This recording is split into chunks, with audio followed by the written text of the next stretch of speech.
তুলনা কমিয়ে দেন, you will be happy. নিজে কেউ না, অন্য কেউ না, তুলনা করবেন না। অনেকে আমরা তুলনা করি নিজের স্ত্রীকে আরেক নারীর সাথে, নিজের সন্তানকে আরেক সন্তানের সাথে, নিজের ভাইকে আরেক মানুষের সাথে করে তাকে ছোট করি। অনেকে দেখবেন ছেলে মেয়ে একটু ভালো পড়াশোনা করে নাই, বলে যে কি করলি তুই, ওই দেখ পাশের বাড়ির ওই ছেলে এ প্লাস পাইছে, যা তার পা ধোয়া পানি খা।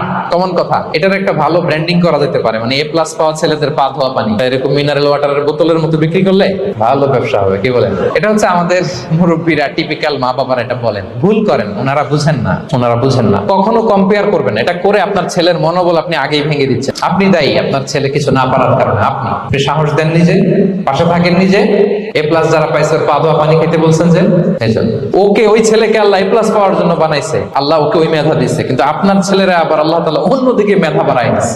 সে ওইটা পারবে, ওইটা ওই এ প্লাস ওয়ালা জীবনও পারবে না। আপনার ছেলে যেটা পারবে 10টা এ প্লাস হোল্ডার ওটা পারবে না, কারণ প্রত্যেককে আল্লাহ আলাদা আলাদা ফিচার দিয়ে, কোয়ালিটি দিয়ে, ইউনিকনেস দিয়ে পয়দা করেছে। প্রত্যেককে আল্লাহ অনন্য করে বানিয়েছেন। আপনার তুলনা আপনি নিজেই, আপনার তুলনা হয় না, আপনি জানেন না আপনার মধ্যে যে পটেনশিয়াল, যে কারিশমা, এটা আপনি বের করে আনতে পারেন না। ওই যে ওগুলো বলছে পা ধোয়া পানি খা, লেখাপড়া করলি না, কিচ্ছু করলি না, কিন্তু আপনি